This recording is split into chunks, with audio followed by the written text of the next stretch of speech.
Hey, we are here this afternoon or this morning for Wide Awake with the lovely Wide Awake who's got some more information to share with us and to have a nice chat.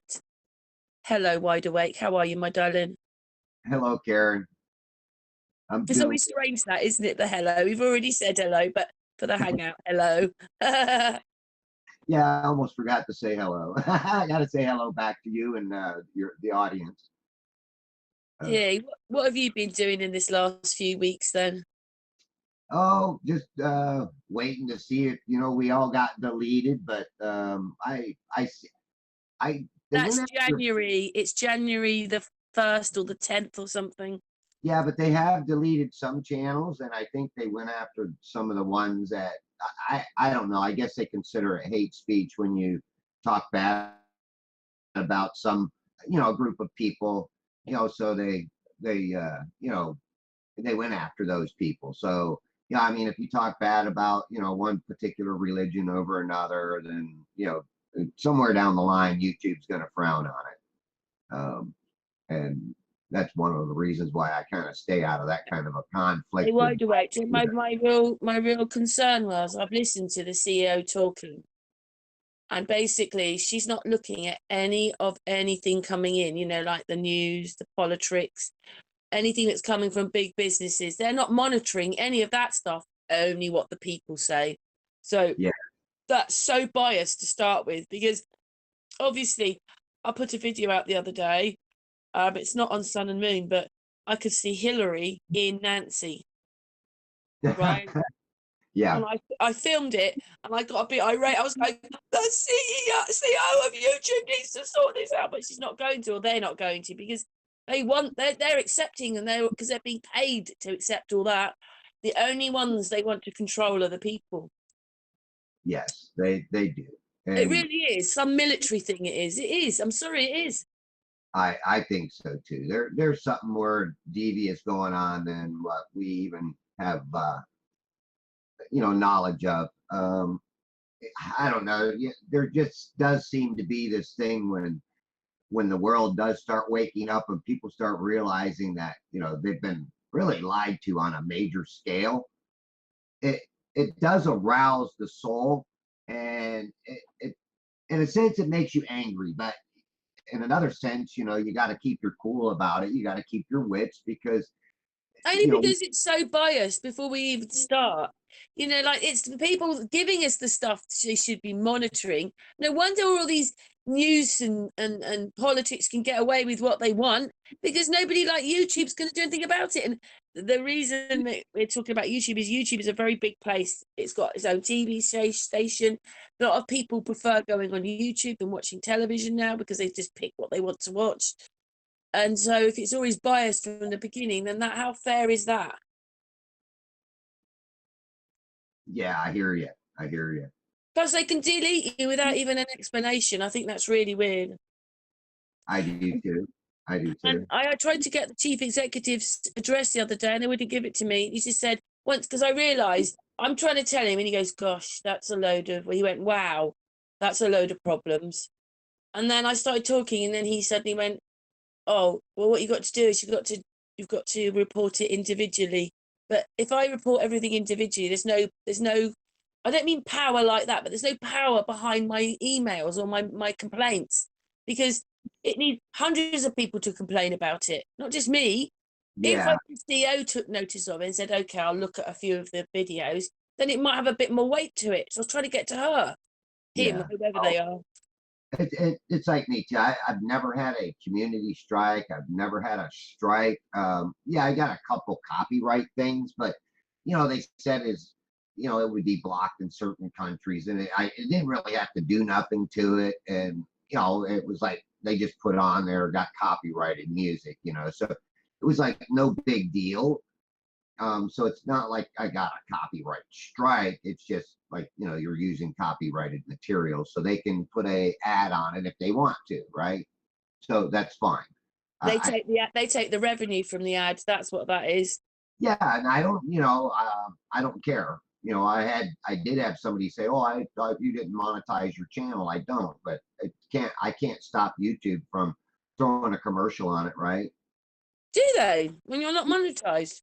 Yeah, that's what I had somebody tell me. So I Wow. had no idea because I've got like ad block, so I don't get the ads.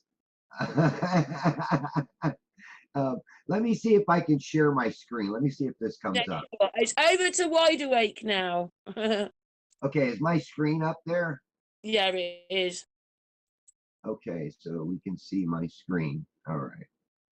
So I'm gonna let's see. We love it when you get to the screen Wide Awake. We know what that means. Let's see. All right. I want to kind of let's see if this is the one I wanted to show. Yeah, this is kind of the one I wanted to see if I can get it going again here. We just had to have a technical problem. Well, I don't know what happened. Wide Awake shared his screen and my computer went funny. So we got my screen up, right? And here we go. That's Hey, it. I can see it now. I can see. Wait a minute. Oh, that's it. We're there. okay. Yay! Yay. Yay! Hey, We're I there. think it's the same as last time. I don't understand. But well, you know what I liked about this video was the mirroring, and you know, this is something that we see all the time. Well, I do. Sometimes when you're looking at it with your eyes, you don't quite see this the same. But You know what, Wide Awake? You can almost, when you with that cloud, see the corridor effect on it, can't you? Because it goes across. It looks like it's going down, but of course it's not. That's just the corridor effect. yes, it's just like looking down parallel lines. You know, the one, whichever line you're closer to, you're going to say you're standing on the bottom line. Of course, your top line's higher, so it's going to look like it converges down to the bottom.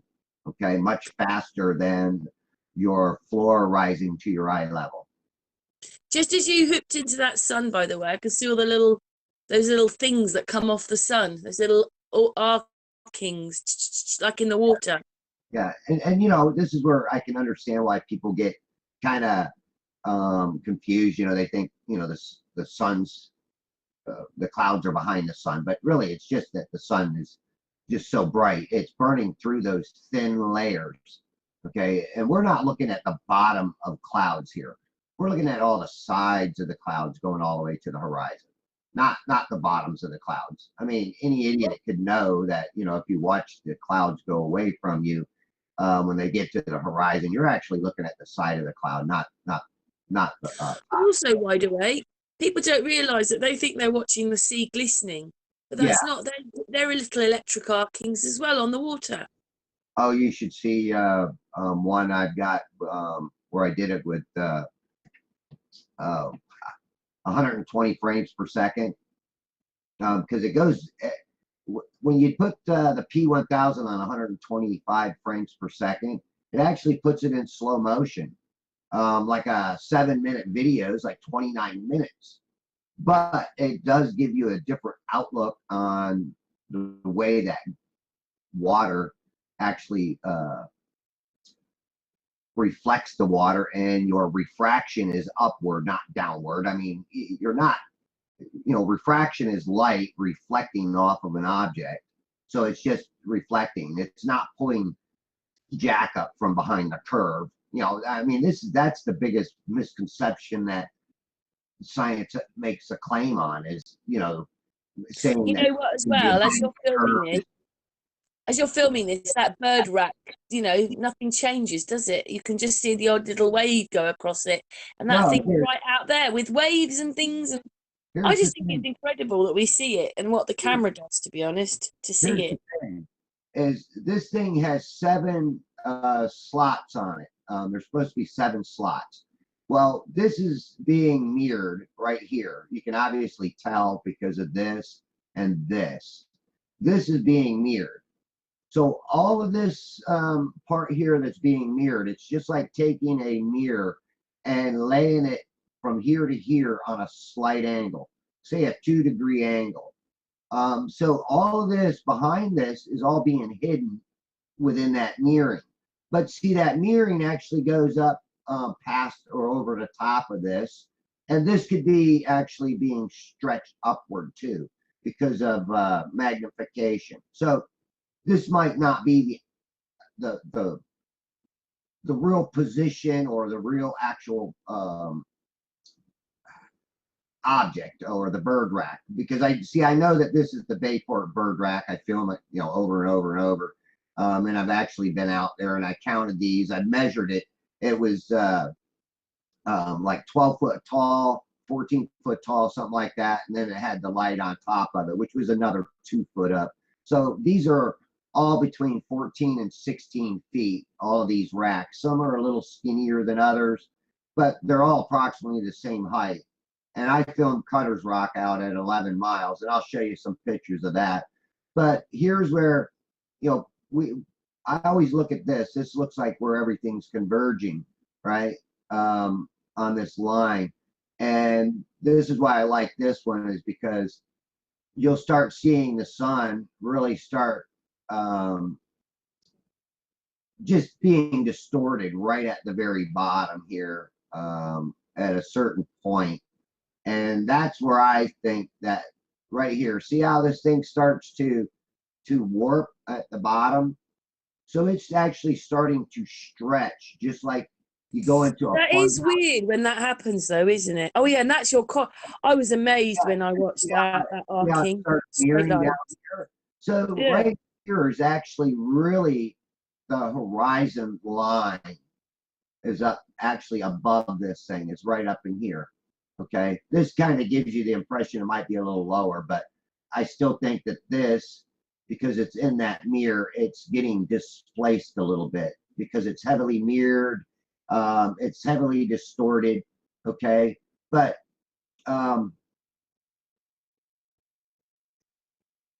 if you go into a fun house and they got those mirrors, right? They're concave mirrors, and if you walk toward it, you will literally vanish. Your whole body will vanish. It'll mirror itself upside down from you, and then you'll just blend in together. In other words, you're blending your own self-image into itself to a point where it vanishes.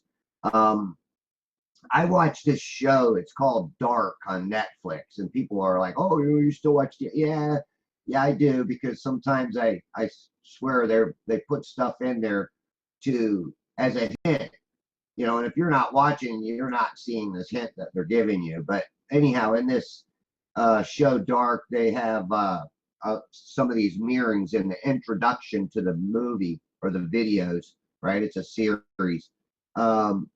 There's this mirroring thing that they do, and it's pretty obvious to me that this is the same effect that we're getting out here on this horizon, is the same effect. It's just vanishing into its own reflection. Now watch his boat. Okay, oh, it goes behind the sun. No, it's not going behind the sun. The sun's just so bright, it's just burning through. If I had a filter on it, you probably might be able to see it, but not always. And then you see it exit off to the side. But that boat didn't go behind the sun. That's why I say the clouds aren't going behind the sun either. But later on, I actually follow this boat.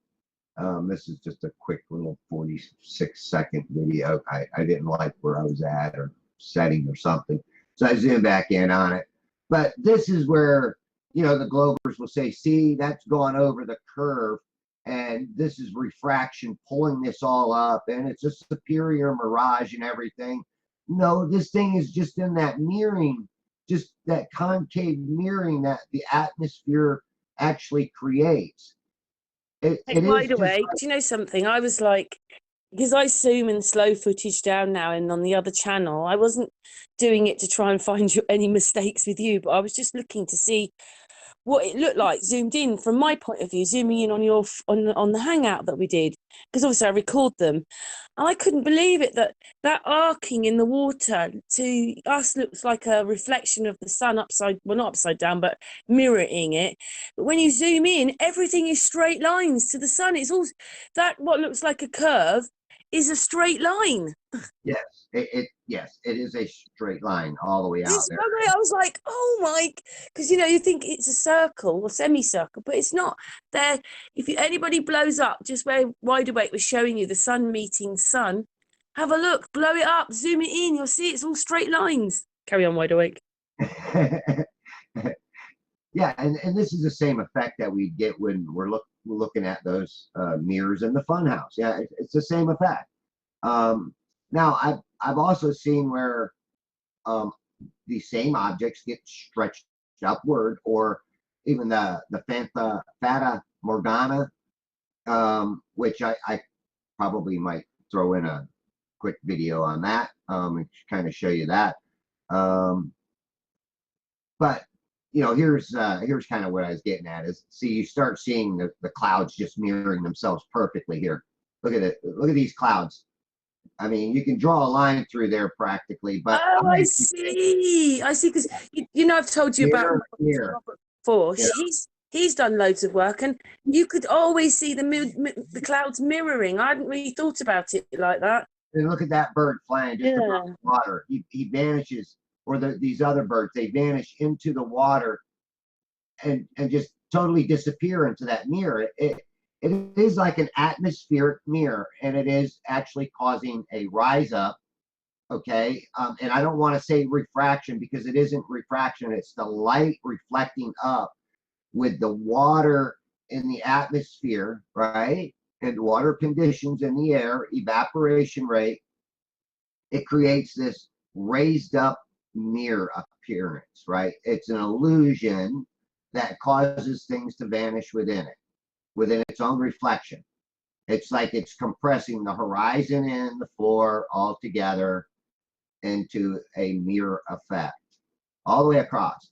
And that's what, science, I think if some of these scientists that wrote about mirages and mirroring and all this stuff back in the day had the technology that we got, I mean, they might not come up with what they wrote years ago. I mean, even look at this, the whole sky mirrors in the water, right? So it's just an extension of everything just mirroring itself all the way out. Hey, Wide Awake, can I ask you something? That is something that's missing from, I mean, I know in the 1800s, they're always filming, people, aren't they? Always filming them in streets and that, but you never see them filming, you never actually see any blue sky or any clouds, but you never see them filming over the sun or anything, do you? Or over the sea in those videos. No, not You really. think that someone would want to do that, wouldn't you? Yes, yes. Yeah, they're very freaky, those videos. I think they're covering up. They're trying to pretend there's millions of us, but there wasn't. Yeah. That's what those videos are about. So we go from this kind of a day, right, to let's see, let me pick out a day that's fairly close. Do you think that's really weird that you don't see any footage of them taking pictures of the sun or anything? And then we can go out on a day like this, and this was pretty interesting if this is the right one. I catch these boats, right? And I know these boats right here, these big shrimp boats and crab boats, they come out of Hernando Beach. Okay, Hernando Beach channel from Pine Island. Actually, I had my navigation map out, checking the distances to some of these, the channels and whatnot. And from Pine Island to the Bill Watts, it's actually 4.3 miles, somewhere in that range.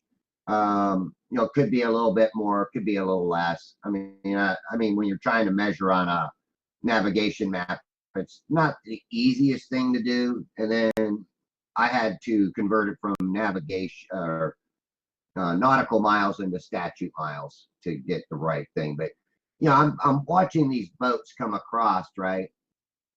And or actually observing them, I'm following them. I love tracking these boats, and just seeing the different effects on them.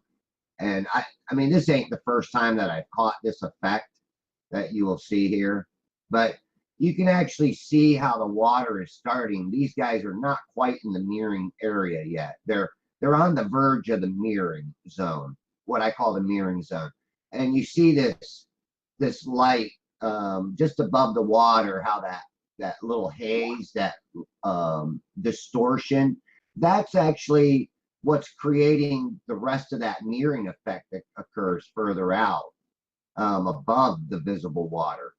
But see, these guys are almost in it because they start looking like they're gonna, you know, go below the curvature, right? That's what they tell us. It goes below the curvature. But you can see how big these boats are. I mean, because I'm again zoomed in at 125 times zoom. And then you can see this mirroring on the Whoa, horizon. that's an amazing one. Wide And awake. That looks like that's amazing. That looks like the clouds are on the water. yes, and you can see the Right. mirroring. You can see the mirroring here is compressed now. This is all being compressed now this time. It's like the top is being stretched up and the bottom is being compressed down. And that's these effects that you get with those mirroring sheets, or these magnification sheets that you buy. I mean, what's cool is I've been taking one of them and holding it up in front of my screen, and seeing the effects that it does as I pull it back and forth away from me. And it's pretty interesting that I'm seeing what I actually see in film out on the water, where one of the biggest ones I do is the Crystal River Power Plant, which hopefully I can show some pictures. The Crystal River Power Plant is 27 miles away, and I've taken pictures at 30 inches and even as low as 4 inches of it, and pretty much catch quite a bit of it in my footage or in my pictures. Um, and you see this boat right here. He's much, much closer, and he's in a kayak. This is like a little kayak. But look at the size of him. And then think about a guy walking out on the back of his boat, how big he would be. Okay. So you can see the perspective distance that's between that boat and these boats. Here's where see this mirroring line started right here. Look how these boats just. That was amazing. The canoe. He looks so clear. Oh yeah, it is. It's very clear, and that's really what's hard to do, is actually get a clear vision when things are in these mirroring zones. But what it is sometimes it's highly distorted too. And when you get that distortion, I mean, here I got good visibility, but see how it comes back out of the mirroring zone? But look at this water that's right here below it. It's clear. It's like a glass, right? But you can see the mirroring of the boat. But now the boat's not like, it's like back on top of the water. It's not being pulled into that mirroring effect. And these are like little details that I try to Can I show. ask you something? As you're there with that, why does it appear that the boat? I mean, to me, it's straight across. But could you just explain that bit when you're standing here and everything looks slightly raised up, but it's not really.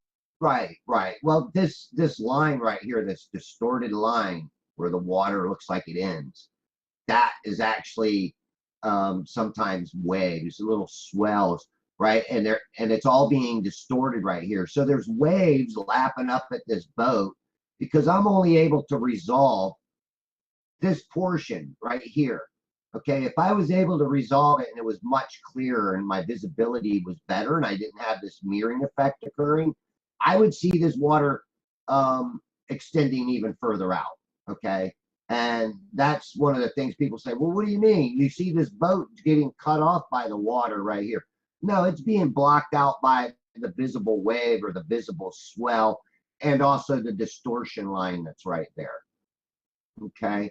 Um, and that's why I've kind of picked out certain videos to kind of show, because I just kind of thought if I show these different effects that are occurring, maybe people would say, "Woo, wow, really?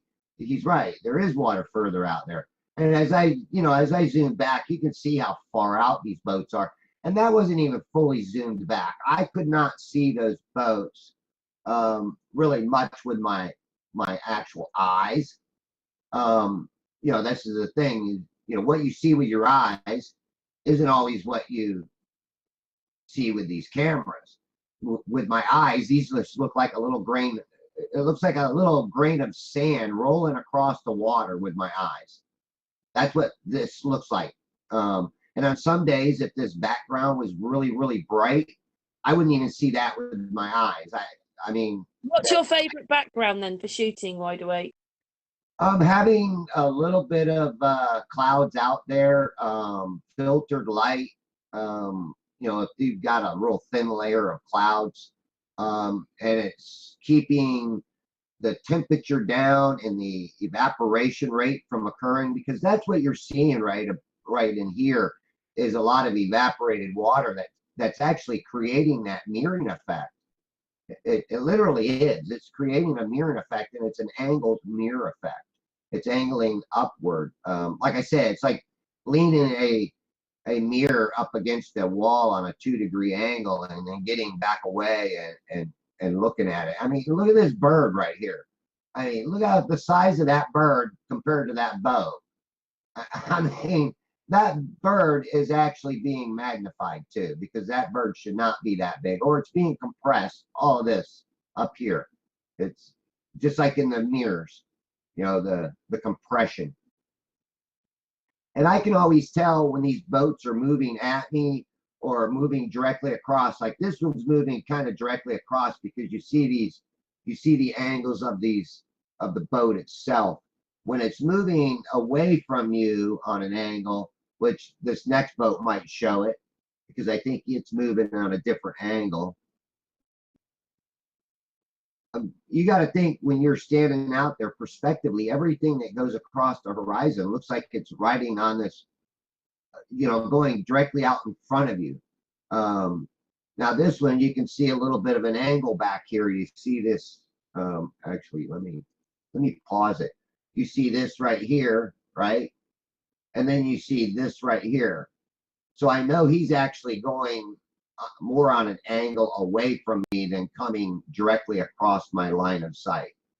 The other boat was pretty much this lined up with this, so it looked like one, so that way it was going directly across. I hope people follow that.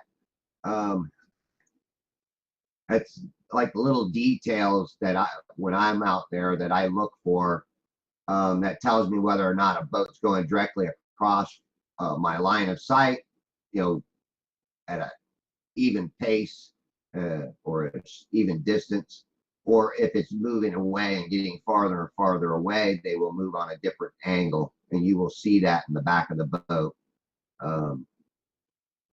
But just to kind of show you that eventually,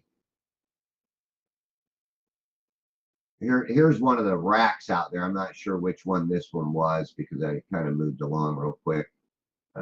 But sometimes these racks just stand right out off the water with not any issues. But all this is actually where everything's being compressed, and this is the mirroring underneath it. Right here is actually the compression line. So all of this is just getting compressed into this little sliver of water. It's like the angle of the mirror is not as angled. It's kind of hard to explain, but it is angles. We got to think about angles, and where everything converges. Yeah, it's kind of wobbling around in there, isn't it? Sort of thing. Yeah, I mean, and then again, you look at this bird that goes by, and the distance between that bird and this visible water line, right? So okay, you can tell by this right here that I'm actually low to the water. And some people will say, well, how low are you? Well, here, this is me all the time. This is a little corner that I like to get into at Hernando Beach. Also, you notice this particular day I had my infrared camera out there, doing some video. I've been working with that. I'm having a hard time with the focus with it. I got to learn how to use the manual focus, which I haven't had a lot of time to play with it, but I'm getting better at it. So eventually I will. Yeah, you need to have classes with those cameras. I just don't think I'd be able to cope with all the functions. Yeah. Now I'm going to jump ahead. This is the same day, and here's some these boats still going by. Now this is after that. Um, this is the same rack that I was showing before, but this is after the sun actually completely vanished and the light's kind of fading away, so you're not getting as much of that reflection right here off the top of the water, which again, it's still compressed. Everything's compressed right here. Don't ask me exactly why this is doing it. I think it's an optical effect that occurs where compression does happen. Just like walking out on the street, you know, or driving down the road in front of you, you see these mirages that are occurring, and they're just mirroring effect or optical mirror effects that, you know, a car in front of you might drive into it and totally vanish, and then as you get closer, you know, the mirror vanishes and hey, there's the car again. You know, it's same difference, same difference. But these are like on a constant basis because all the weather, the hot, the air, the water temperature, all of this is having an effect on our vision. It's an obstruction of vision, right? Altogether. I mean, no matter what, no matter how you look at it, it's an obstruction of vision in a certain area, and it's usually within this area, this certain zone that's around these racks. Okay, this whole area is being obscured. Um, So again, I look at the size of the birds, the distance from the birds to here, and then I say this right here is 16 feet tall, you know, 14 to 16 feet tall, including the light. Okay, and somebody might say, well, why do you see this so much clearer? How Well, far out is that? How far out is that bird rack then? um, if this is the one I'm thinking it is, this is like 8 miles, 7, 8 miles. Let me see. I think that's the North Rack. It would be from Pine Island about 7.19 miles. Can I say something to you, Wide Awake? I think I know what kind of happens. This is on land. I went to Silbury Hill. It's a video I can show you. It's actually was on Sun and Moon, but it's actually on Unscrambled at the moment. Basically, we were standing at the pyramid, right? There was a field between us and the pyramid. But when we walked back to the car park, which was about a quarter of a mile, we all looked over, and the pyramid now was 4 times the size it was. It looked absolutely enormous. It had grown in size due to the fact that we were further away from it. How does that happen? That was on land. Yeah.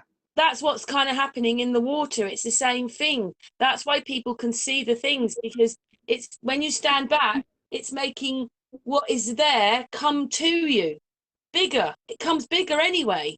It just Yes, does through this it lensing thing. it magnifies it. Now, you remember at the beginning of this, I was showing you what. But because you can see it and there's no curve, there you go. Even if it's mirroring it in a bit and making it bigger through this mirroring thing it does, because it did it with the pyramid, you know, and it's doing it to you. You can't see, you can still see the bird rack. Okay, here's that same bird rack that I was showing Yeah. before when it was in the mirror, right? When it was earlier in my footage, you've seen it was in the mirror and it was all kind of distorted, and you could see this mirroring here. Well, one, two, three, four, five, six, and there's your seventh one at the bottom. And there's a little pole that sits here, and then there's a sign right here, but that sign's maybe 100 yards away, maybe less. I was just recently out there again on my boat, and you know, I tried to show with the cell phone footage that sign ain't right next to this rack. It's actually, you know, back away from it. It's closer to Pine Island than it is to here. But I mean, well, it's closer to this rack than it is to me to the rack. But it's between. Oh, I'm going to say about 100 yards away from this rack. This sign is. So it does give you the appearance it's right next to this to the rack, but it isn't. And like I said, once things get out of the mirror and it doesn't start mirroring, Now, this actually, if you ask me though, it's magnified. It is magnified.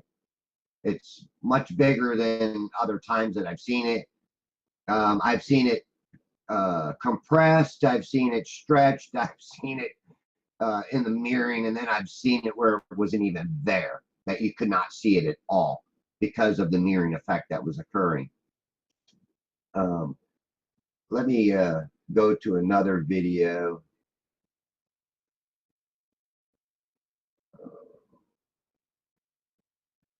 Go to one that's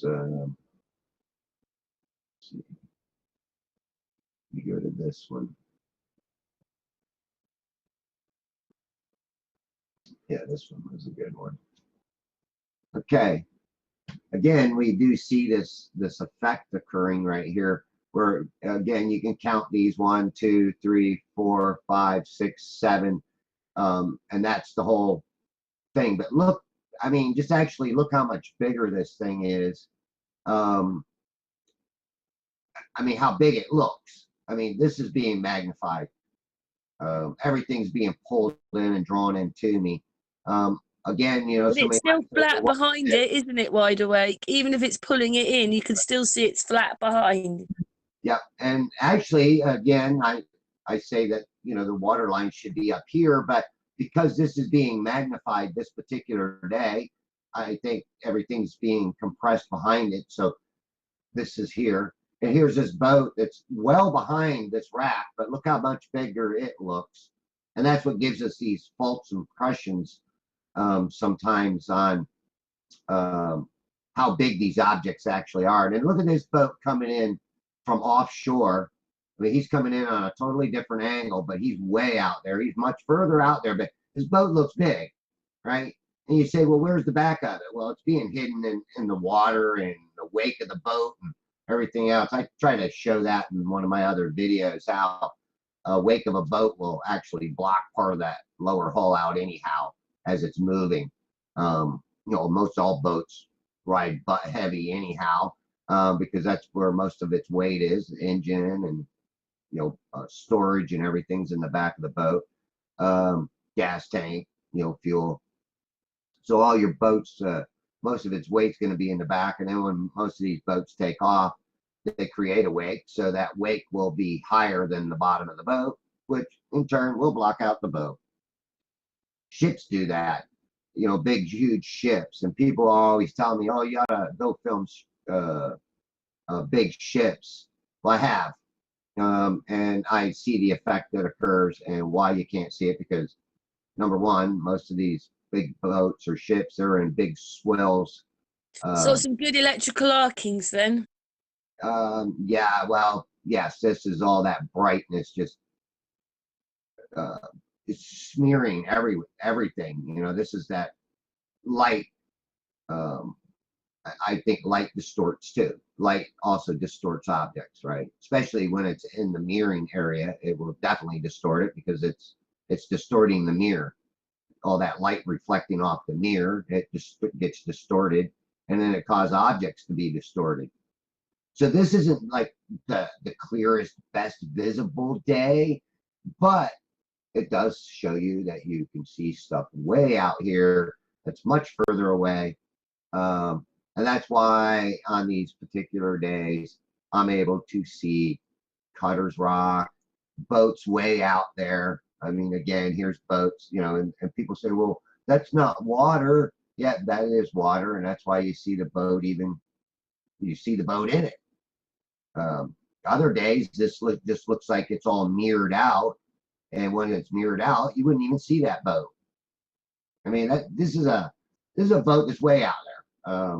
Again, yes, I think it's being magnified, brought in closer, so it just appears bigger than what it actually is.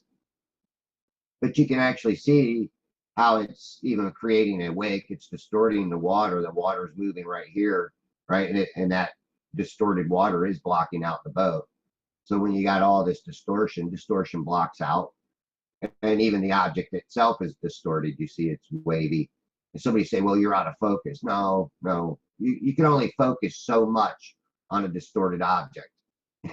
And again, I get these Yeah, sometimes not just these that, little you're fish. zooming and that's so far away, and you're having to, like zoom in on this little tiny thing. Yeah.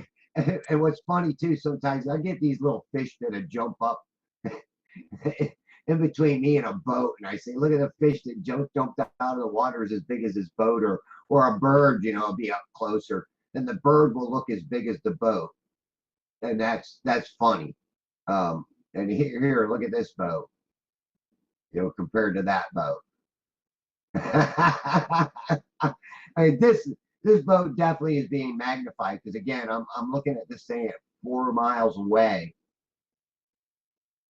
and this boat has to be, much further. Here's a boat that's kind of like he's kind of getting mirrored a little bit because he's in some calmer water right here. So this calmer water is actually starting to reflect the boat. See how it's reflecting it underneath?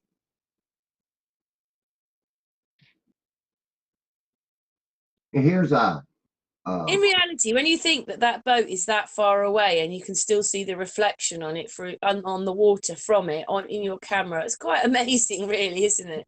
yeah, and this is really funny because this is Billy Steele's rack. And Billy Steele's rack from Arapica or from Pine Island, that's where I'm filming at right here.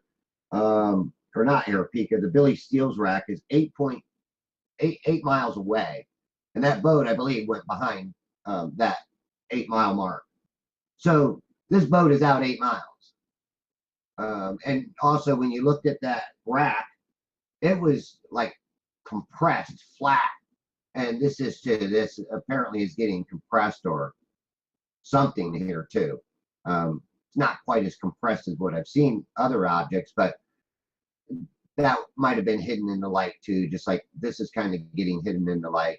But let's see if I kind of hold the boat still. You can see the wake that the boat's making too in the water back here.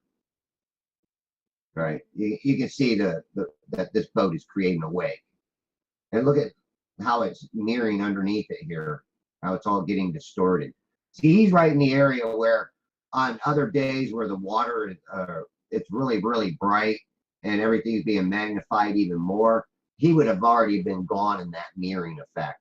I mean, that's one of the things in some of my older videos, I show where I'm tracking a boat and it'll go out and it'll start mirroring and it just vanishes into its own reflection. But then on a really, really good day of visibility, like this day was, as far as I'm concerned, as far as visibility goes, I was able to see much further than normal. And maybe, you know, uh, this really wasn't as good as I wanted You it. just said about the mirroring effect that is I in the was distance. this How does is that affect still, what you're taking then? Just asking with the sun. How does that, if the sun's already in that mirroring effect, but you can still see it? yeah, like here, you see this little edge right here and it curls in, right? So I really think that everything is getting like stretched up out here. This is being magnified, which when you magnify things at different levels, okay, because this is the way I look at the atmosphere. Different, you see all these different layers here. Well, you got different magnification layers going all the way out and to a certain point, and that's what magnifies the sun sometimes. That really makes, They look a bit like steps in the sea, don't they? yeah. And sometimes this the sun absolutely looks bigger than other times. I mean, absolutely to me looks much bigger. Being that I'm a Floridian and I do a lot of these observations, I mean, not only with the camera do I see that it's bigger, but with my own eyes, it's like, wow, the sun just looks huge tonight, and that's because it's going through all of this, these clouds, these thin layered clouds that we see above us. And everybody says, well, when we're talking about these chemtrails, right? Um, and they want to say they're actual contrails, right? Contrails of what? Um, this is another thing too. Why aren't I seeing the bottoms of these clouds getting lit up right here? they say that's what's lighting these clouds up, but why ain't I getting these clouds lit up? Because the convergence of everything is occurring right in here, right?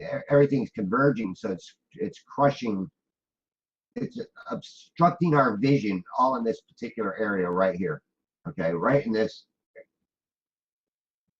mean, you can take a gap right there out of there and say that's where all the obstruction is being compressed. All your information that your camera would pick up is all being compressed and compact right here due to that mirroring effect, because these clouds are being mirrored. And that's why you're not going to get that sunlight through there. Other times I've had where there's been like a little break on the horizon, and yes, you will get that sunlight coming through, casting through. Here's, I mean, you look back here and you see these bird racks, right? And here's a boat. There's a boat to the right of it. If I'm not mistaken, this is Cutter's Rock. And Cutter's Rock is 11 miles, a little over 11 miles. Mine says when I measured it with my navigation map that it's 11 and a half miles. Taboo Conspiracy did it, you know, through the coordinates. He says it's 11.22 miles, which, hey, I'd give or take a few, you know, half a mile or whatever. But obviously, this thing's in an area where everything's being distorted. Okay, and you see that boat when it got right in front or behind. I couldn't tell you whether that boat went behind that rack or in front of it. But you see how that it's all being distorted. And that's that light in the mirror, okay, in the mirroring that's causing this. And it's all this light being reflected or refracted off the water. So it's not causing this thing to arise. I mean, it's not causing it to come up from behind any curvature. It's just causing it to be distorted, because other days I get some really killer pictures of it. Let me just pull up a couple of these. This is this was just the Bayport one. And I was showing how, all right, you see the light on the top, you see the mirror light where it hits the water underneath it. That's because this water is still able to mirror, right? And then that light, just like the sun, right, comes all the way to your feet, comes all the way to you, or as far as the light source itself can stretch itself across the water. Okay, because sometimes that light just doesn't have enough you know, brightness to stretch all the way to you. And you see that even when you're watching the sun, right? You'll see it come to you. And then at a point, that light can no longer stretch across the top of the water. But if this water was curved, it would be cut off somewhere along the line here, big time. It's not. It's not. It's that light's coming all the way to me. And then here is Cutter's Rock, not zoomed in, but you can see that it's way out on the horizon. And again, that's 11 miles out. I'm doing some long exposure pictures on them, and then some not. Again, there it is. There it is. As I zoom in, I have to give it longer exposure. And then here's another one with By the way, we didn't see the last one. this one right here. We're seeing your screen with all the pictures in. Oh, I'm sorry. That's it. I was Only for the very last about minute. There, they're back now. yeah, You can see it. bring it back to here. Okay, yeah, here's. I'm sorry. I pulled it down to the other screen and I shouldn't have. But you see this light. This is like, you know, this is the reflection, and then here's the light, and then you see it coming all the way to my feet, or as far as that light can project itself across the surface of that flat water, right? If that had a big curve in it, And again, this is I only, like that one, Wide Awake. That's a good one, isn't it? it's only 3.5 miles away, remember, but still it's there's got to be, if there's a hump in there, then that light would not project all the way to me, and it does. And that's what I was going to show with, well, here's Cutter's Rock.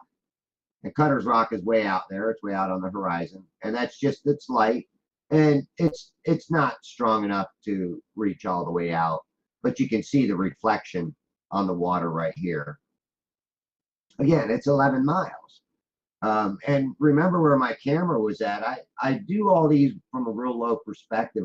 Most all of mine are from, I go out there and I keep my camera set on the 28 inches most of the time, and just set it up on that corner. And then, yeah, the water might be down a foot, maybe 2 foot at times. And I account for that.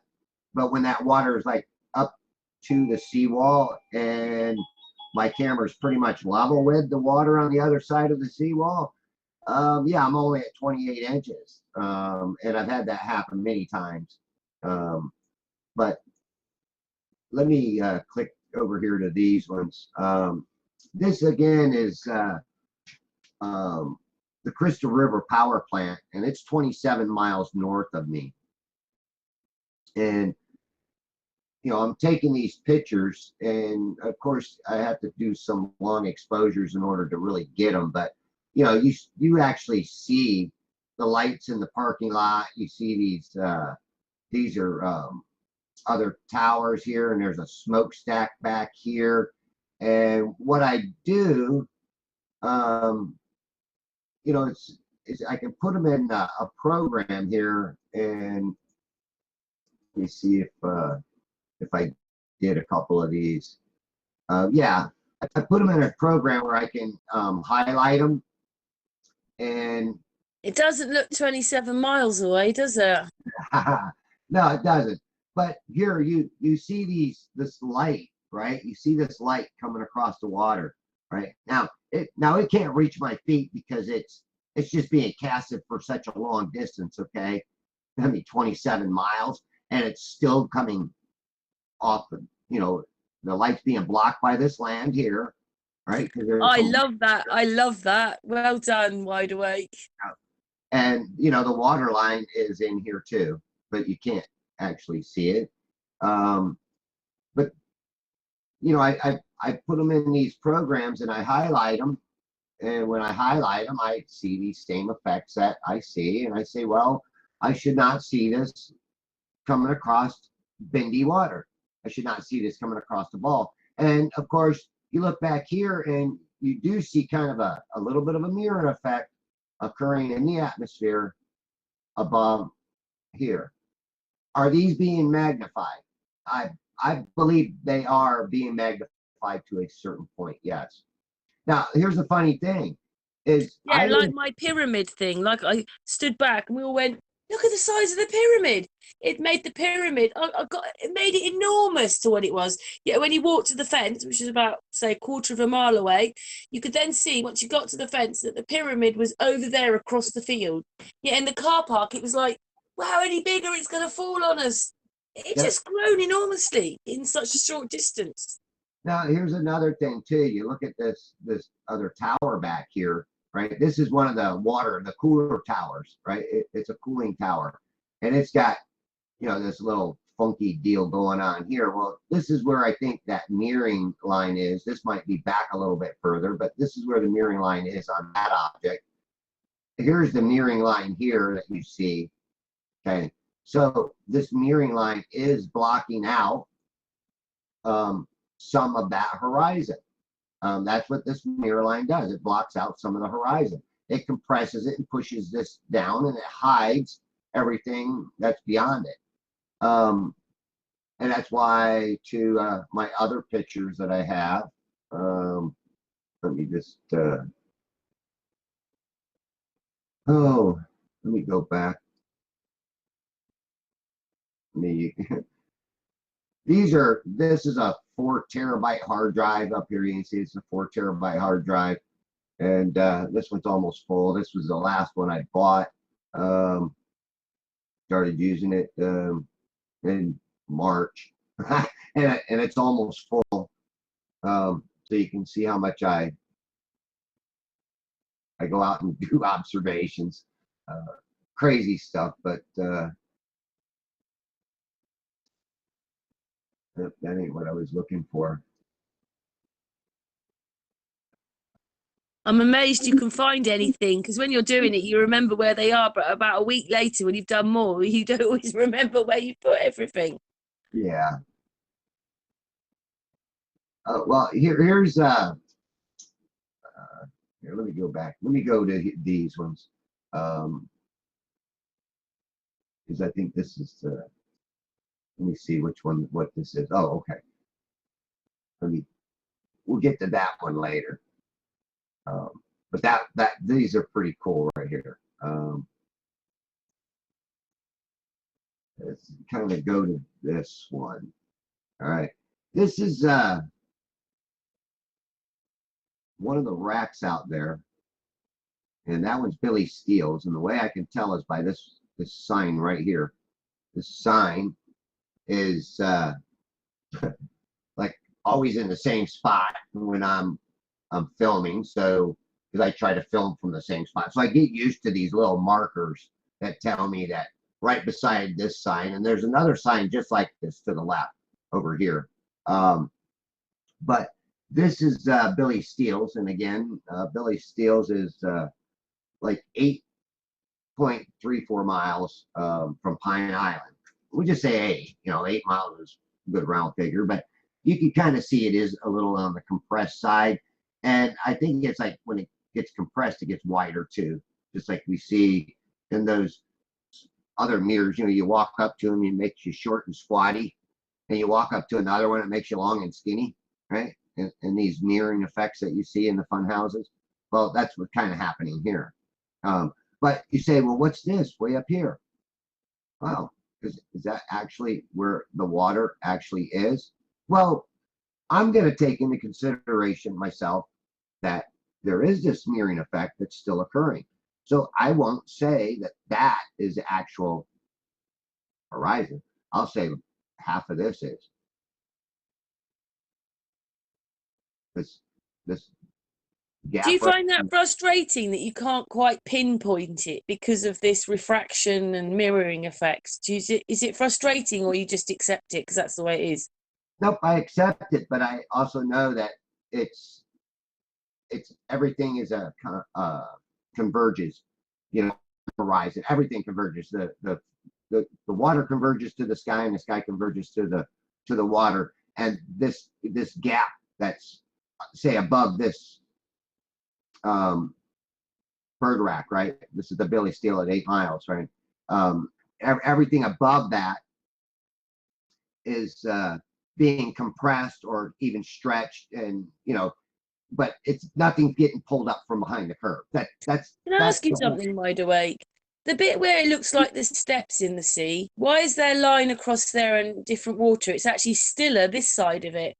When you think that starts, well, I suppose it's miles out, isn't it? But what's that then to people who are watching that step?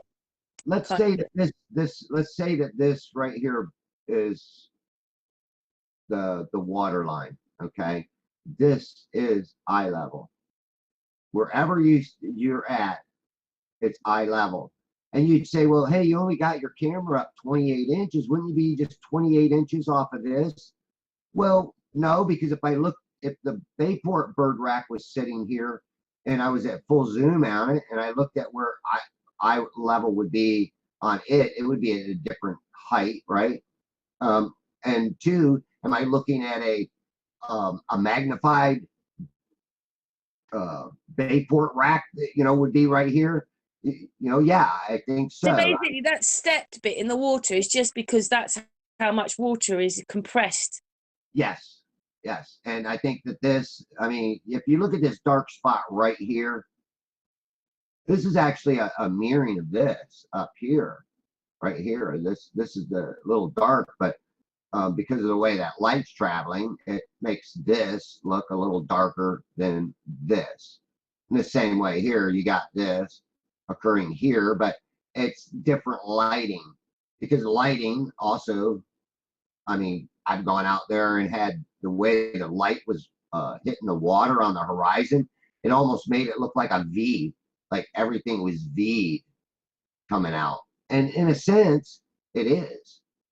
We see in a 360 circle, right? We see in a 360. So we are seeing an arc, even though we don't actually see it.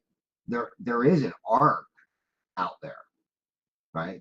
But we see in just this short portion, and it's always flat. It's always flat with convergence and perspective because we're low to the water, right? Especially my camera, because I'm always keeping it low. Somebody would say, well, how could you resolve water way out there? It's there, but most of the time it's being obscured from all of us.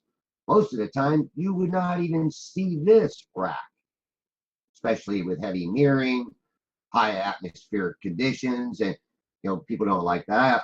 I like to use the word water condition or weather conditions too, because the weather conditions include the evaporation rate above the water. Because where does the most evaporation rate happen? I mean, you're boiling water on the stove. Where do you see the steam? Just above the water, right? So on days where I have high evaporating water, I never see this right here. This I wouldn't even see it at all, or it'd be so distorted you wouldn't even know what you're looking at. Can I ask you something? You said that line where your cursor is, but it looks like steps in the water, is the compressed water. But why does it do it there? Because that water is so flat to that like step a bit. Sometimes this is where the current runs. The current moves, or it could be where there's a little bit of a wind pattern, and it is causing little waves and swells right here. Yeah, little waves and swells. I've seen that. And then you got this where the water is real calm further out, or it's because of my angle, right? I can no longer resolve these little swells. All right, that's another way I look at it. But we do always see these. Well, I do at certain times, all depending on the way the light's hitting the water. You'll see these levels. And yes, I do believe that sometimes what we're seeing is like the swells or the water actually moving from the wind. If you look at some of my other videos where I actually zoom back and you can see the reflection in front of me off the calm water, you see a little further out the wind's blowing. It distorts that reflection, but you still see the reflection of the sky in it, but it's a distorted reflection. You also think that's the currents in the water as well. I mean, that's amazing, isn't it, that they're going across there? Yeah. And not further in, if you know what I mean. Wow, it's like, wow. Karen, I'm a fisherman too, and I tell you, I've been out on the water where you'll come across areas where it's so calm. It's like riding over on smooth snow. Your boat is like just flying right along. It's like you're not hitting no waves, no swells, no bumps. Your boat ain't banging up and down. You're just gliding right across it. And then all of a sudden you come across this area where there's a little deeper water, and the water may be moving in that area because the water's deeper. And that's how the water comes into these low-lying areas, the shallow water, right? It comes into the deep channels and then it floods it. And then it starts filling in all the little gaps and all the little potholes, right? If you ever watch a tide go way out and come back in, you notice how it just fills in all the little low spots first, right? It's just the way water works. It fills in and levels itself out. It's a great little device for leveling, right? They've been using it for centuries. How to level a building, use water level. So water is level when undisturbed. There was even an article I read about ancient Egyptians using water levels really to level the pyramids, when they were building the pyramids, because they needed a level surface to build it on. So they supposedly leveled it using water. Now, this is a boat that's way out there. And again, is this all water out here? No, I'm again thinking that there's some mirroring going on right here, and this is in my limitation, right? This may be being magnified, and that's one of the things that these guys that do observations like me, they should get one of them magnifying lenses and place it in front of their screen. And you might, I mean, some people might get the wrong impression about, well, on one part of it, it makes it look like everything's being stretched or something. Anyhow, play around with that thing and you'll start seeing some interesting effects too, just by using one of them in front of your own computer screen. Or if somebody with a phone, you could do it with a phone with a smaller piece too. If you're watching stuff on a phone. But these optical effects are what create. Wait, that looked like a police car going across the water. It does create this very big illusion of curvature. The curvature is an illusion to me. After doing all my observations for 3 years, going back and comparing footage from one day to the next day to the next day, I mean, there's no doubt in my mind that what we see is an optical effect of curvature. It has nothing to do with pulling something up from behind a curve. Yes, it's possible to use mirrors to pull things up, hide things, but what I see is more of convergence of mirroring effects, and not because there's a curve out there and it's pulling something up. And what you mean by that is, because it's a mirror effect, if there was any kind of curving or concave or anything like that, you wouldn't be able to see these things in the distance. No, either they'd be curved down or they'd be curved up, and I think being curved up, it would hide it. Now when you look into, again, I think I mentioned to you that off screen that when I look into the way the water comes from the Gulf Stream waters comes down around, on the east side of Florida, comes around the tip of Florida, goes around toward Mexico and does this big loop back to the tip of Florida. And that's kind of the way that water comes in. It's like a swirling pool of water.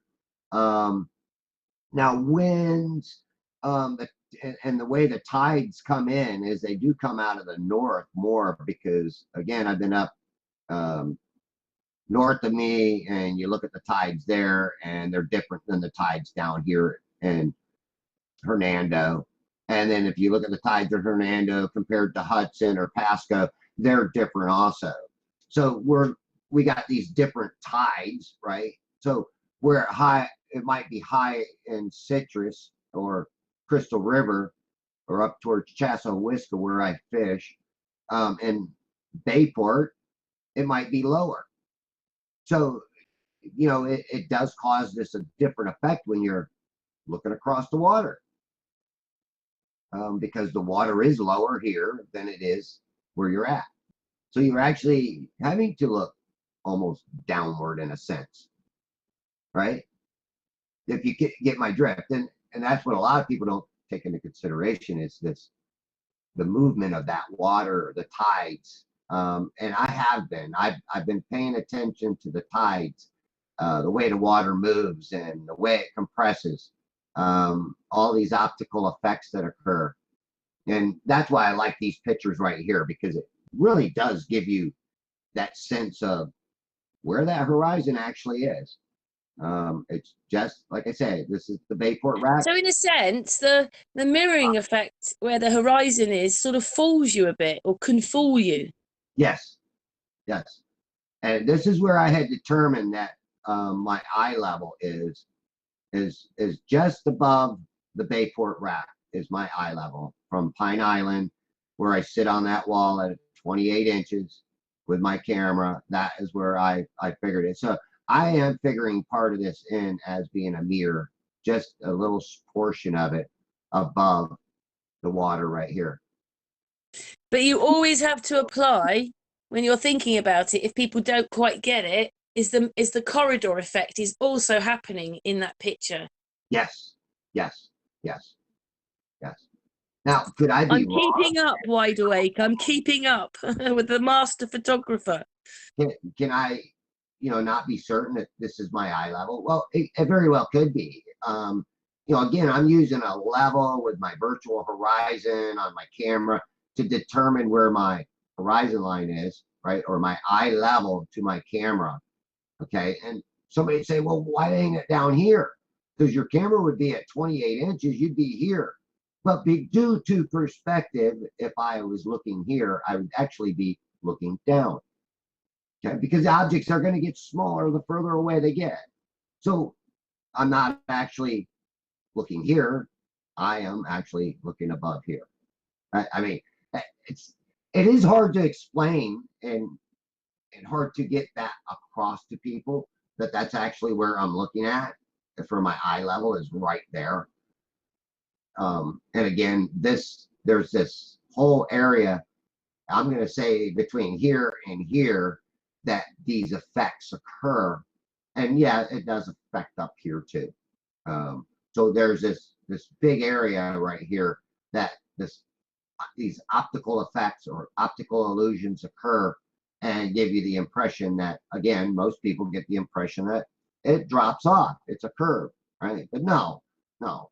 Um, just think about having a flat level surface, right? Say it's 3,000 miles long and you got a 400-foot building 3,000 miles away from you. What do you think that would look like? You wouldn't see it. You know why? Because it would be so small, you just would not see it. Um, I liked a video Ron Mann. I told him to call himself or James Mann. James Flat Earth Man. His last name's Mann, Mann. And I told him he should go by, Flat Earth Man. Do you know what's oh, almost annoying though? Because I understand what you're talking about. I've sat with you on quite a few hangouts now and listened to you, and I told you I zoomed in, so I kind of know what you mean because it is a corridor effect even to the sun, and it's all straight lines. But it's a real shame that there wasn't another bird rack in the distance right now to show people. Do you know what I mean? Because then where that bird rack is in the water, if you've got one behind the other, yeah. I know you've got the boat, but you know what I mean? Just right in the middle there. If there was another bird rack, it would explain it because the bird rack wouldn't be up there. It'd still be down in the water. How about this? There's the Bayport bird rack, or excuse me, the Cutter's Rock bird rack. That's the 11-mile bird rack out there. Wow. So where I was saying that there's that little sliver right there that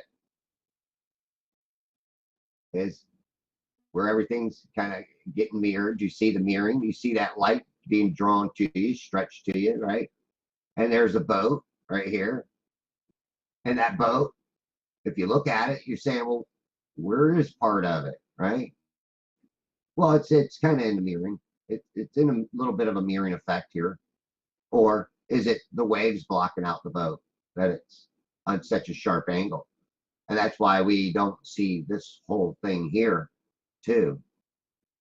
Because that rack is 11 miles out. And I'm not at full zoom either with this camera right here. This is not at full zoom. Full zoom, this almost takes up the whole screen, this pole right here.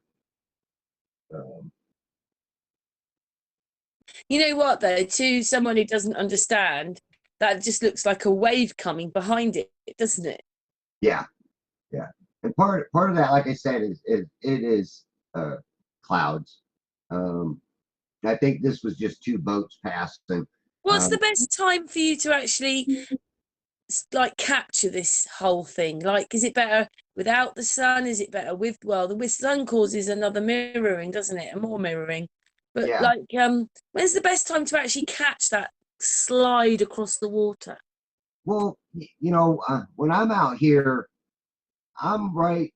I get out there hour and a half, sometimes 2 hours before the sun departure. And then I stay out there maybe an hour afterwards, sometimes maybe longer. depending on if I see some interesting stars that I want to shoot too. I mean, The people who don't get it though, Wide Awake, they've got to put the corridor effect in, because they're going, well, why aren't the clouds stuck up in the sky? Why isn't everything up there then if it's flat? right. Because they don't realize as distance comes in, the corridor effect comes in. It even comes in on a corridor if you take a picture of a corridor in Yeah, front of you. even So at you've got to take 125 that into times zoom. consideration, and then you realize why, because everything is sort of converging in the corridor effect. So, and even at 125 times zoom, we got that corridor effect, right? So how Yeah. far are we actually seeing? Because when we start looking at the distances between, a certain point, and then you go out, just, you can just move out a smidgen, and the farther you get out, the less increments it takes to make a mile. I mean, you might move a smidgen, and that could be a mile. You know what I mean? Or, if I move from here to here, I could have just moved 5 miles right there, just in that little smidgen. Why? Because that's all, like you said, it's the corridor effect, and everything gets compressed into that little sliver that's well out here on the horizon that we, have a hard time actually finding and seeing. And that's why I like doing these long exposure pictures.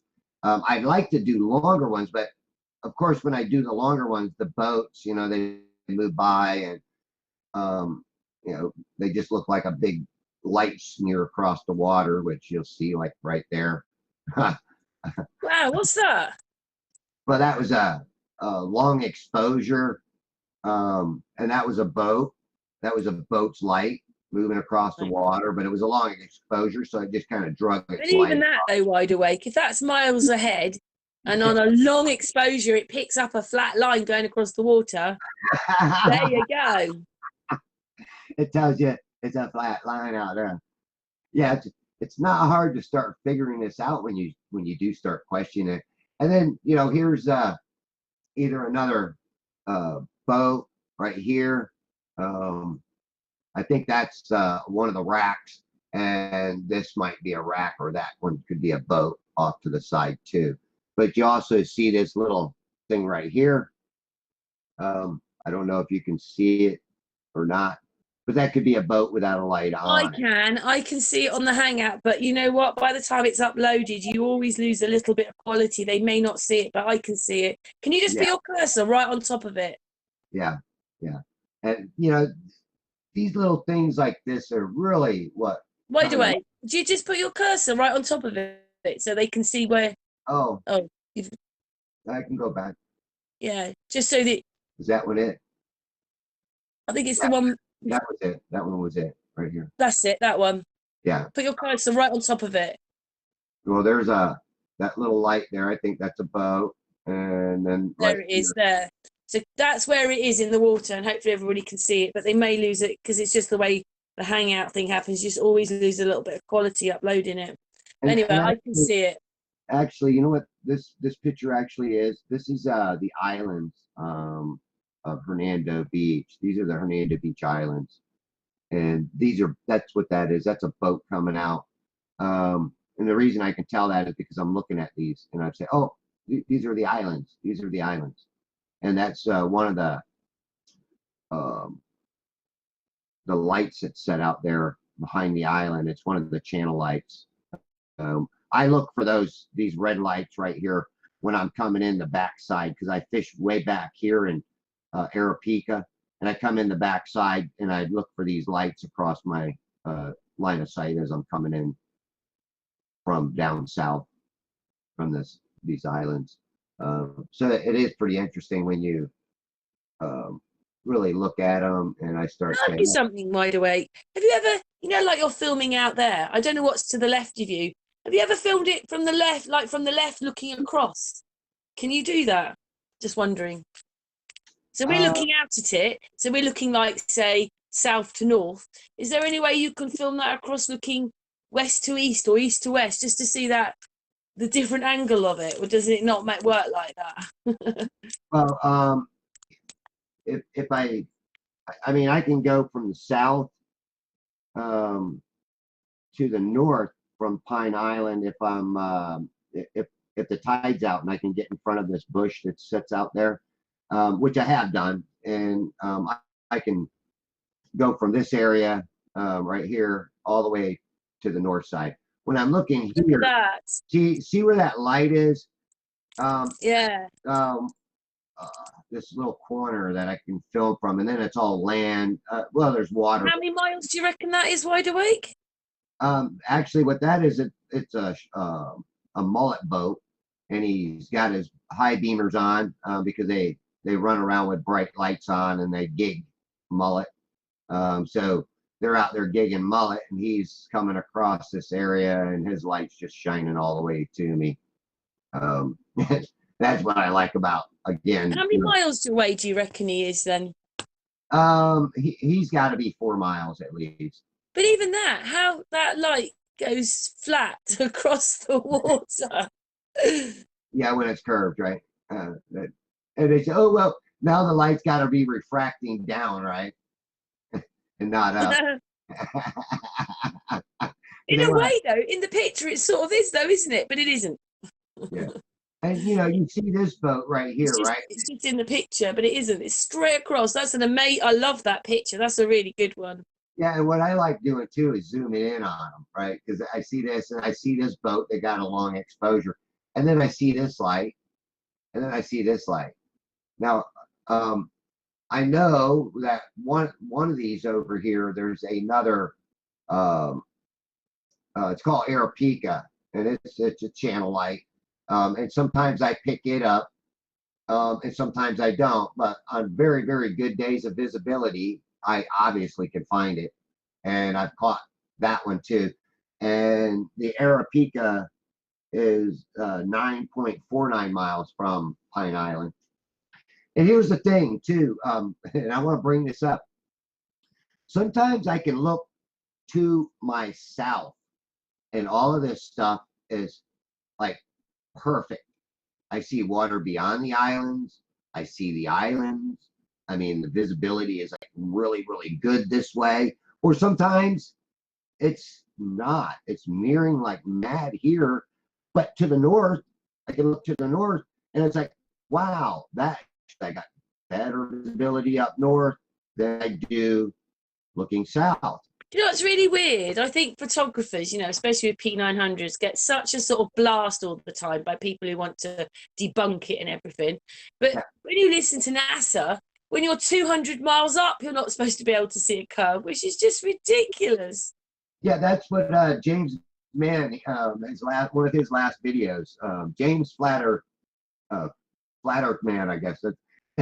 But anyhow, he did one where they said that the ISS, right, is like the size of a football field. So he finds a football field on Earth, on Google Earth, right, and he paints it red, and then he goes up a few miles, and it shows you it from a certain height, right, and of course from a certain height it looks smaller. He goes up higher and it looks smaller, and the ISS is supposed to be what, 250 miles up. Well, when you get up to like 50 miles, you can't even see the little red spot on Google Earth. So if you're up another 200 miles, what are you going to see?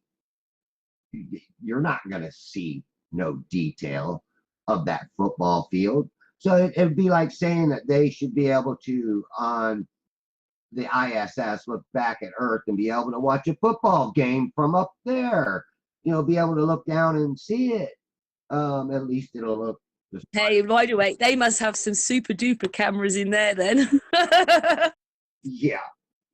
I mean, it's like the Hubble. Why don't they take the How Hubble? ridiculous. They're going so fast, they wouldn't even see it go past. They wouldn't even see it. If they could see it, they wouldn't even see the football pitch because it'd be going so fast.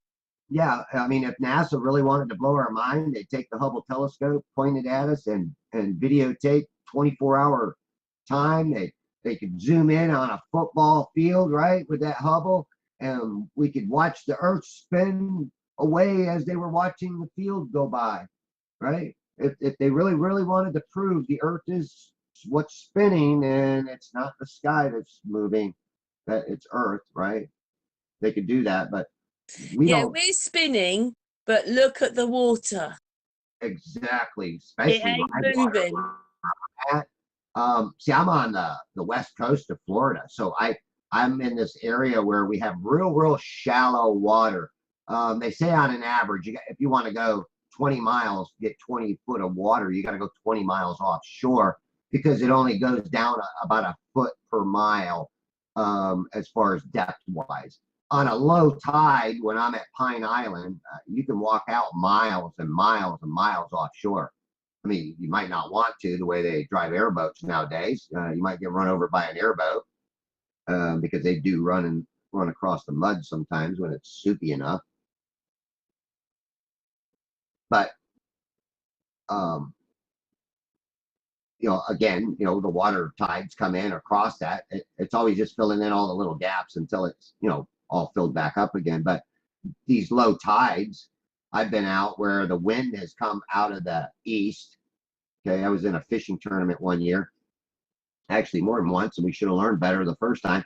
But the wind was blowing real hard out of the east, which literally, because we were going to have a low tide anyhow, it literally blew the water out so far. I woke up in the middle of the night and cast my pole out and heard thump.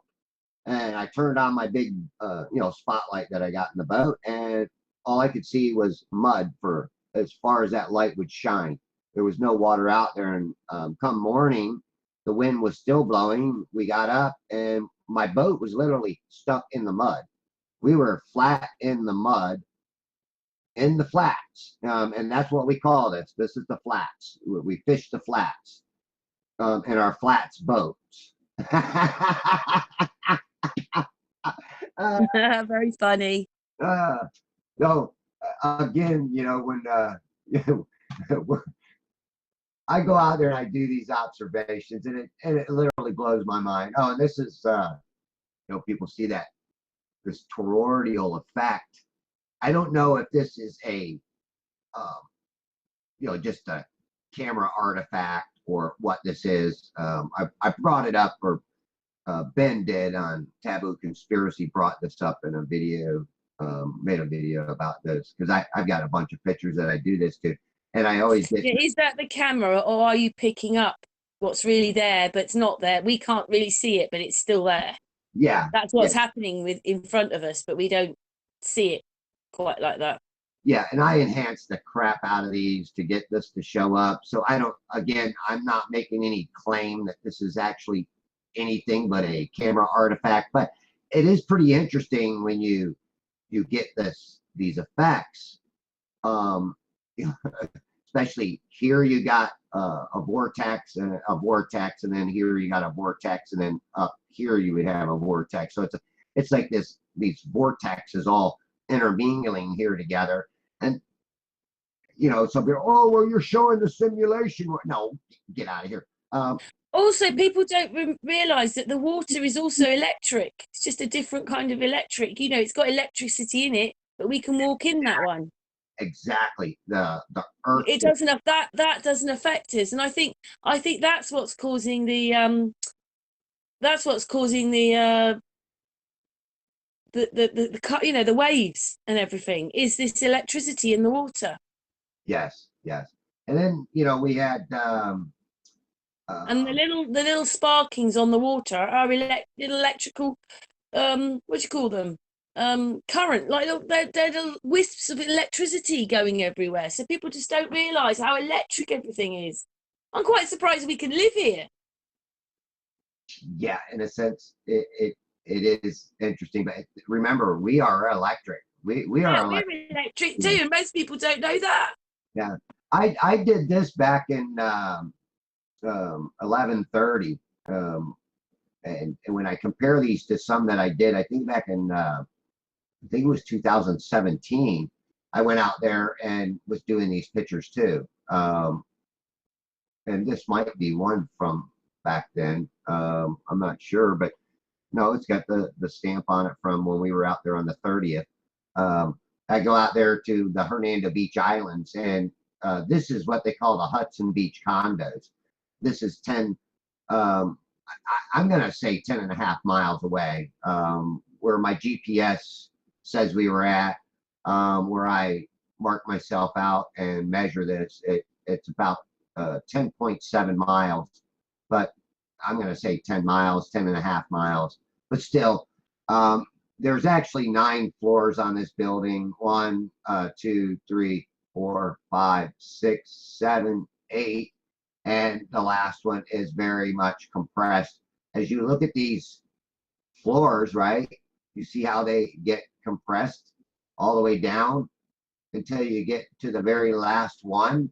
Now, this is land. Okay, there's some land that sticks out here that actually does block out part of the lower half of this building. There's also a wall that's built across here. And look, you're even seeing the lights that are across the back of this thing. Let me just go back here and see if I've got this one picture. Yeah, we can look at this picture here, and you see how you see this bay. This bay right here is actually, there's more land that comes out this way, and this is just like a big pond, a saltwater pond out in front of these condos. So there's actually this land that circles this right here and then comes in again over this way. But this is there's even a bridge that they got, a little bridge that you can walk over. I got a video that I took. I went down there one day right after, it was in 2017 or 2018. I think I didn't go down there until the new year. But when I go down here or go in there to those Hernando Beach Islands, I'm usually there around this time of the year, because this time of the year is when we get our best visibility. And then let me see if this one kind of, no, this one doesn't really show it either, but you see this wall that's up here too. And you can see that, you know, from this angle, that wall is blocking out some of these lower portions, right? I mean, you go down and you look and you see that it does block it out. So what you're saying is, it's not that there's like a higher level. Some of it's just not happening because at night the wall's there. Right. So when we look at these pictures that I took of where are we at here? Let's go to this one. When you look at these pictures, you can count the 9, and it's always this last portion here that's all being compressed. But actually, now we know that the wall's staggered. If you have a look, you can actually see the wall. Yes. Yes. Right here, you can see a little portion of it. I think that's the wall. And then again, there's that pond. Okay, again, there's land here in front, and then that pond sets between this land and the buildings. And right here, you can see part of that wall. That's part of the wall right there. Yeah, so it's not that he couldn't get to the bottom of the hotel. He can't anyway because there's a wall there. Right, and a lot of times, like, I zoom in a little too much.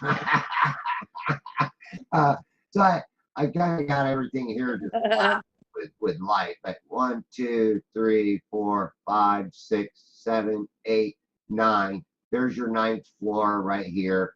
And again, you're seeing the lights.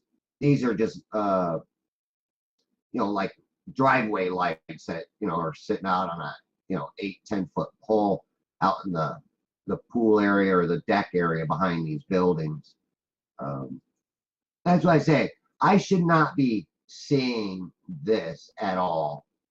Here, the same thing. You're seeing the bottom floor just being compressed. But if this was curved, I wouldn't even see this land that before the buildings. I would not see this land.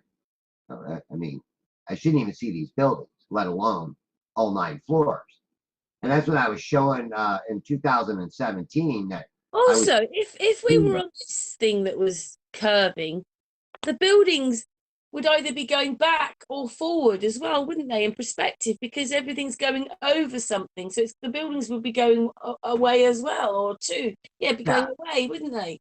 yeah, they would be leaning away, and what would be compressed is the top floors.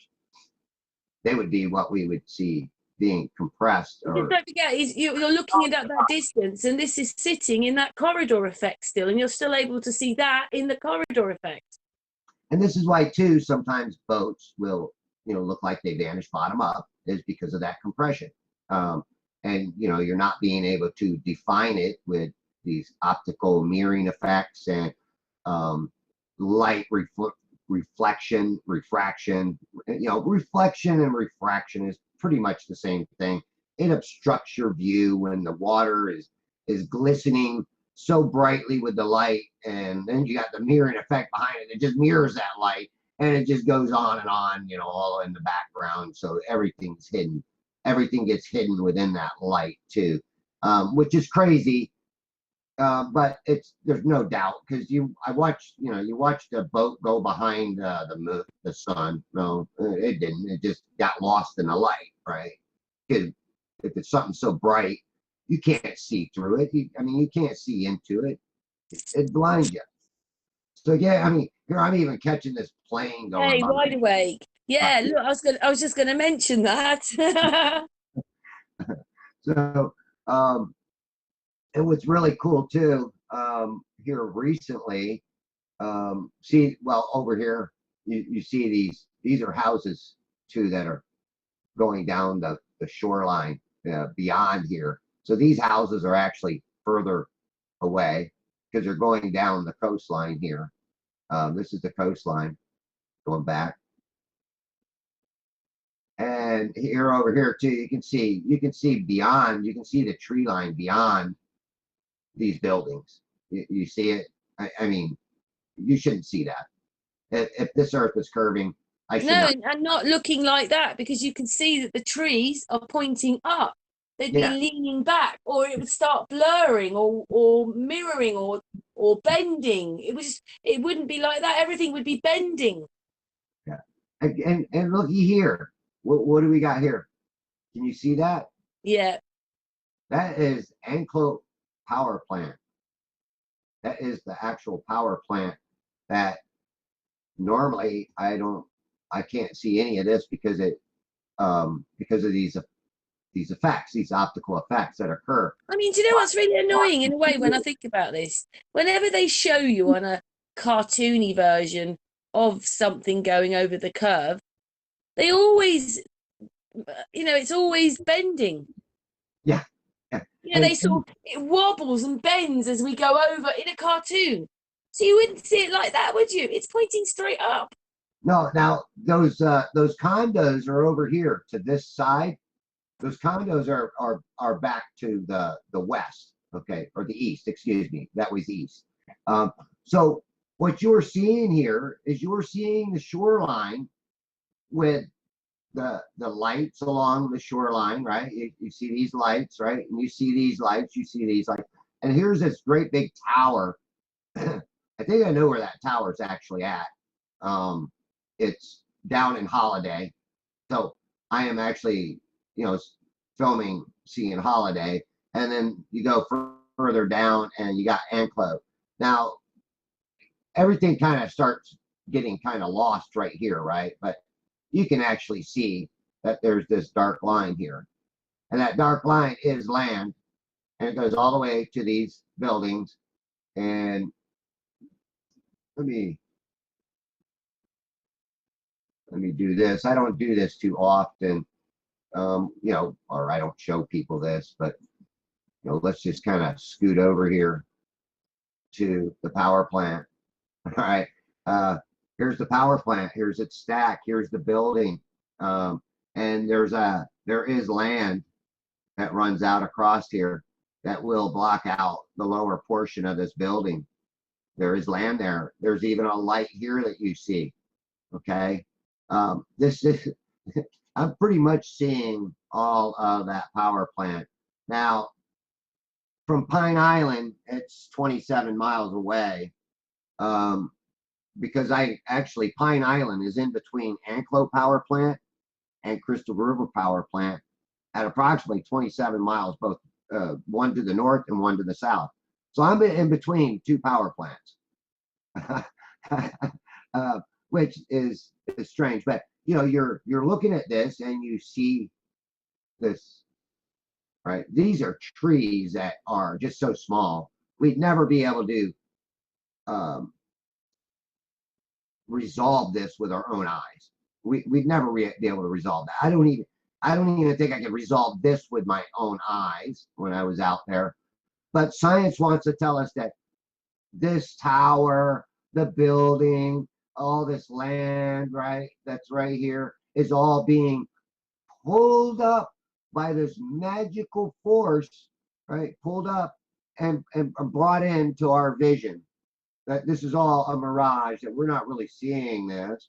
Don't believe your eyes, right? Don't believe your eyes. Yeah, believe your eyes. This is the power plant. That is the power plant stack. A lot of times what happens is I get mirrored out right around in here, and all of this is all hidden above this. I have pictures of this tower from Pine Island that it actually looks huge. I mean, it looks like it's towering way up high, but it's not. Um, it's being magnified big time, just to give you an idea of how that is. But where was I? Right here? Because I should have just moved it over. Yeah, I kind of highlighted it. Or actually, I think this was the original picture. Or no, I did enhance it. So you see it kind of lit up more red. But it does give you a little different outlook on this horizon line. Um, that's the original picture where you can't see nothing much. Hey, Right? Wide Awake, we've been going for about an hour and 40 minutes. Oh, wow. We've been that long. Oh, it's been amazing.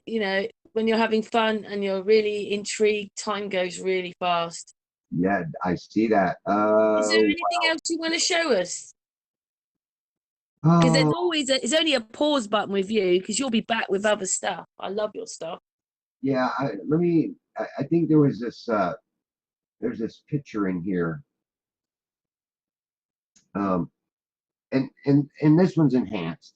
But here's the thing. I take this picture. It's a very long exposure. Okay.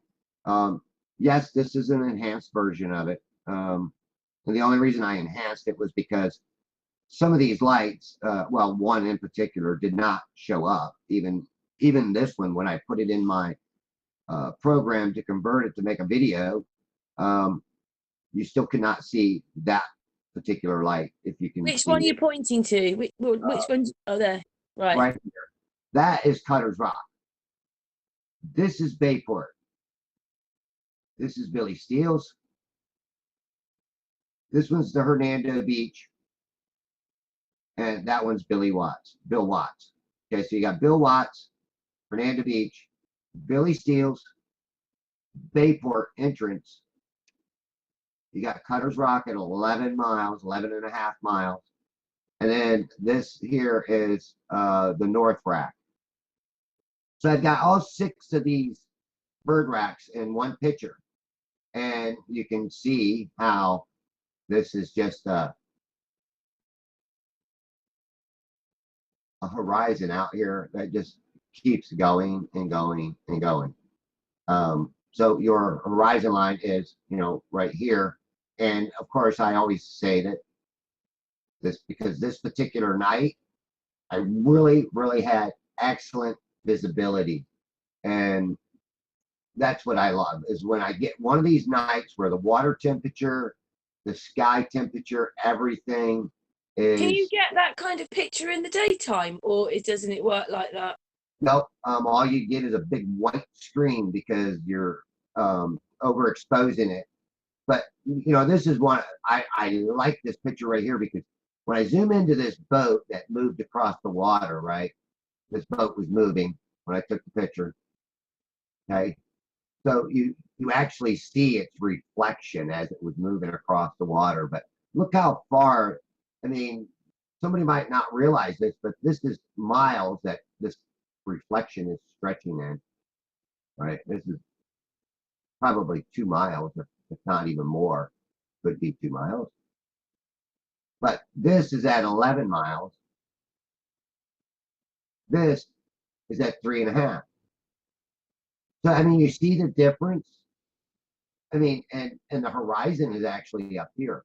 If you drew your straight line, it would be just about above this boat, right there, and above the Bayport raft. Right. So again, these pictures really set me off as far as knowing what I'm looking at. And this is cool too. You see Venus. This was Venus that night, or that may have been. Yeah, I think that was Venus, and then this was Jupiter. But you can see their How reflection. long did how long did it take for this long exposure then? How long did it take for the photograph? Um, the longest one I can take with the P1000, it's approximately two. I think it's almost like a 2-minute exposure. So, So when that I you look can see how at it, much they've moved in 2 minutes then. yes, and this one I don't believe it was a 2-minute long exposure. I think it was less. And again, I kept highlighting them, and you know, here's one where I actually had zoomed in, and that's Cutter's Rock, and you can see its reflection starting to come across the water. And here's Bayport, Wow, I love that one. and it can only go so far, okay, because these lights are only flashing.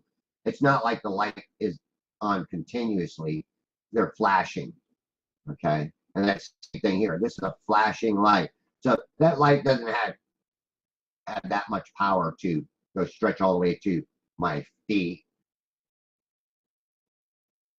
During the day, um, this one does come pretty close to coming. I mean, it's much further down here. I mean, but you can also look at this sign.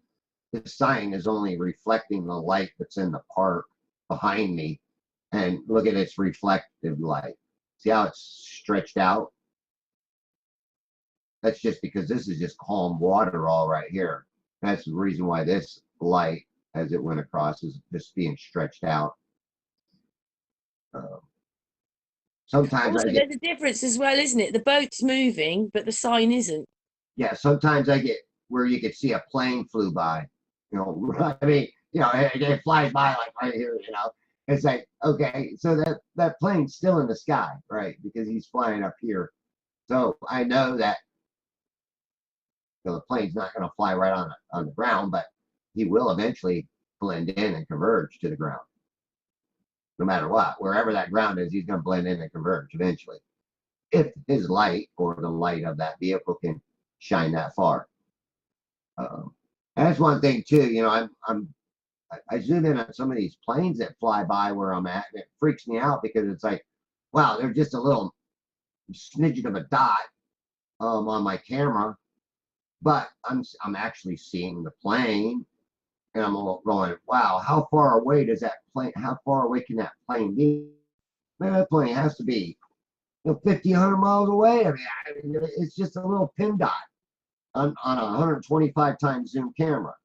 So I know that these planes are way out there. So we are actually We seeing can much see farther. further in the sky, though, can't we? Obviously, Oh on yeah, land, we've got buildings and whatever, but I mean, because of that reason, but in the sky, you can see for further, can't you? yep. All because of our angle. We got a better angle looking up Yeah. at the sky than we will out across the water, because it's like looking at that tabletop at eye level.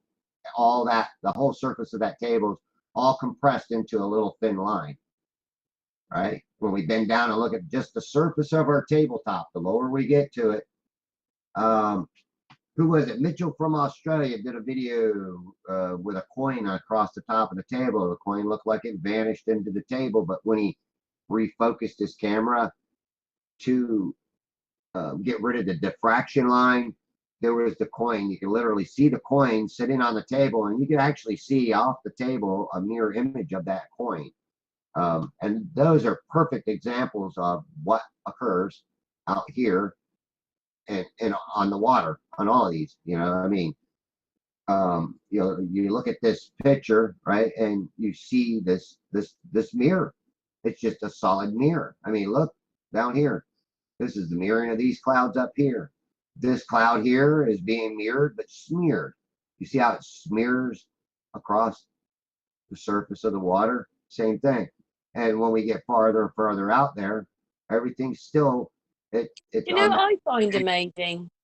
If the sun is like, say, further across the sky than your cursor, you know, it's a distance, but it still has this reflection and thing that you can see with you. Yes. I just think that's mind-boggling because it's not even with you, it's over there. Yeah, everything and the clouds and everything's over there, but it's still reflecting in the water. You know what I mean? When you've got enough water and the clouds are there and they go on, and in the reflection, the clouds go on. But they're over there and they're reflecting with you here.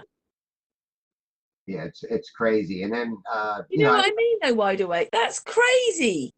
I had recently went up there to and put that life preserver up in the tree, and then I went back to Pine Island and videotaped it, and it was obvious that. And then some guy, makes this troll makes a comment like, "Oh, obviously there's, you could see the land being cut off by the water." Well, no, because on other days that I've been there, 28 inches off the water, I can see these islands perfectly. I can actually see the shoreline on these islands perfectly. It's just that that particular day that I went up there, it was on the 30th. We went up there in the afternoon. In the afternoon, there was a lot of mirroring effect occurring. And again, I think that does have something to do with the angle of the light reflecting off the water, the way the light comes in and propagates, causes um, some of these optical effects that we get. So later on that But it still particular doesn't day, take away from the fact that it's flat. right? Because later on that day when we went back, we went up there to those islands, and then we came back to the Hernando Beach Islands. We set up our cameras, and I was actually on the Hernando Beach Islands filming Pine Island. I was filming Pine Island. I was doing the opposite of what I usually do. I'm usually filming the islands, but this time I was on the islands filming Pine Island, and you can literally see the seawall, um, and the park in the background. You could see people walking around playing ball. Yeah, I mean, it's just crazy stuff when you realize that there's no curvature. It's all just